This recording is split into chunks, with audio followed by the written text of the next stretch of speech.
Sayan tuition centre group থেকে সমস্ত ছাত্রছাত্রীদের স্বাগত জানাই।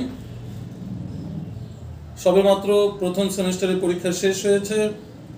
আমাদের সেন্টারে দ্বিতীয় সেমিস্টারের প্রস্তুতি পর্ব অলরেডি শুরু হয়ে গেছে। অলরেডি 2 তারিখ থেকে সেকেন্ড সেমিস্টারের ক্লাস শুরু হতে চলেছে। অনেক ছাত্রছাত্রী নাম নথিভুক্ত করে ফেলেছে অফলাইনে এবং অনলাইনে। যারা সেকেন্ড সেমিস্টারে পড়তে চাইছো বা পড়বো বলে সিদ্ধান্ত নিয়েছো, তারা অযথা দেরি না করে আমাদের অফলাইনে হলে অফলাইনে এবং অনলাইনে হলে অনলাইনে নাম নথিভুক্ত করো। ক্লাস শুরু হতে চলেছে 2 তারিখ থেকে। আজকে যে বিষয়টি তোমাদের সামনে প্রেজেন্টেশন করব তা হলো মেজর ফিলোসফি সিলেবাস নিয়ে। মেজর ফিলোসফির যে সিলেবাসটি রয়েছে, তোমরা জানো ফার্স্ট সেমিস্টারে পরীক্ষা দিয়েছো যে কোড ছিল 101, কিন্তু এবার মেজর সেমিস্টারের মেজর ফিলোসফির পেপার কোড হবে 102।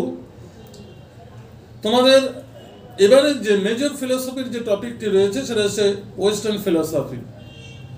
যেমন ফার্স্ট সেমিস্টারে ইন্ডিয়ান ফিলোসফি ছিল, সেকেন্ড সেমিস্টারে হচ্ছে কিন্তু ওয়েস্টার্ন ফিলোসফি। এই ওয়েস্টার্ন ফিলোসফি তোমাদের 3টি টপিক রয়েছে, মানে 3টি ইউনিট রয়েছে। মানে Greek period, pre Socrates, Socrates, Plato and Aristotle. এই যে টপিকগুলো রয়েছে, এই টপিকগুলোর মধ্যে কি কি বিষয় রয়েছে, আমি সমস্ত বিষয়টা আজকে ডিটেলস আলোচনা করব। সিলেবাসটা তোমরা ভালো করে বুঝে নেবে যে সেমিস্টার 2তে মেজর ফিলোসফিতে কি কি বিষয় রয়েছে। ইউনিট 1-এ যে বিষয়টি রয়েছে nature and characteristics of ancient Greek philosophy,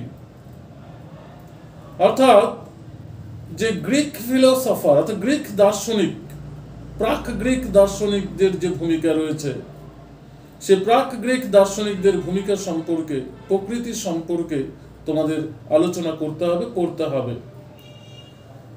এবং প্রি সক্রেটিস থিঙ্কার্স, প্রাক সক্রেটিস এর যে চিন্তা পর্ব, সে বিষয়টাও তোমাদের রয়েছে। এর মধ্যে রয়েছে origin of the world, Thales, Anaximander's, অর্থাৎ পৃথিবীর সৃষ্টির তত্ত্ব সম্পর্কে থ্যালাস, অ্যানাক্সিমেন্ডার্স সম্পর্কে আলোচনা করো। তারপর হচ্ছে হেরাক্লিটাস, থিওরি অফ চেঞ্জ, মানে হেরাক্লিটাসের পরিবর্তন তত্ত্ব বলতে কি বোঝো, এ সম্পর্কে তোমাদের ডিটেলস পড়তে হবে। তারপর হচ্ছে পিথাগোরাস নাম্বারস থিওরি, পিথাগোরাসের সংখ্যা তত্ত্ব কি বিষয়টি। এছাড়া রয়েছে Socrates method, knowledge is virtue is knowledge, অর্থাৎ সক্রেটিস মেথড রয়েছে, নলেজ অফ ভার্চু রয়েছে, ভার্চু ইজ নলেজ রয়েছে। এ সম্পর্কেও কিন্তু ইউনিট 1-এর যে টপিকগুলো রয়েছে, এই টপিকগুলো পড়তে হবে। তাহলে বুঝতে পারলে ইউনিট 1-এ যে বিষয়টা রয়েছে nature and characteristics of ancient Greek philosophy, pre Socrates thinkers, origin of the world, এর মধ্যে রয়েছে Thales, Anaximander's, Heraclitus, theory of change, Pythagoras, number of theory, Socrates, এর মধ্যে রয়েছে Socrates method, knowledge is virtue is knowledge. এবার unit 2-তে কি রয়েছে? ইউনিট 2-তে রয়েছে প্লেটো, থিওরি অফ নলেজ। প্লেটোর যে বৌদ্ধিক তত্ত্ব, বুদ্ধি তত্ত্ব যে রয়েছে, মানে থিওরি অফ নলেজেস, এই বিষয়টা পড়তে হবে। Theory of ideas and its characteristics, অর্থাৎ প্লেটোর যে ধারণা, তত্ত্বের যে ধারণা, তার ধারণার বৈশিষ্ট্যগুলো সম্পর্কে আলোচনা করতে হবে। কনসেপ্ট অফ সোল, অর্থাৎ আত্মা সম্পর্কে প্লেটোর যে ধারণা, সেটাও কিন্তু ইউনিট 2-তে পড়তে হবে। তাহলে ইউনিট 2-তে যে বিষয়টা রয়েছে প্লেটোর theory of knowledge, theory of idea and its characteristics, আর রয়েছে কনসেপ্ট অফ সোল। এবার ইউনিট 3-তে কি রয়েছে? ইউনিট 3-তে রয়েছে অ্যারিস্টটল, অর্থাৎ অ্যারিস্টটল বলছে a form and matter, concept of God, অর্থাৎ ঈশ্বর তত্ত্ব, ঈশ্বর তত্ত্ব সম্পর্কে এরিস্টটলের ধারণা কি।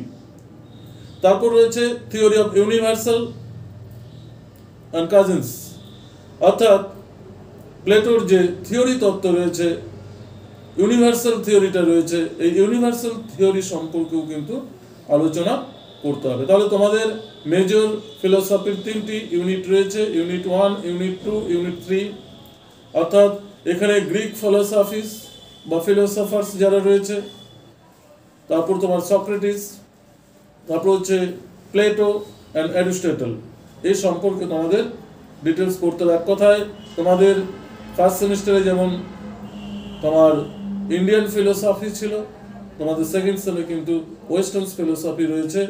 এই বিষয়টা তোমাদের ডিটেলস করতে হবে।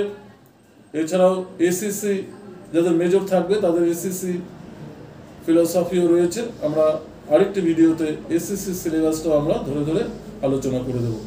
ধন্যবাদ। ভিডিওটি যদি ভালো লাগে অবশ্যই লাইক ও শেয়ার করবে, বন্ধুদের মধ্যেও ছড়িয়ে দেবে। ধন্যবাদ।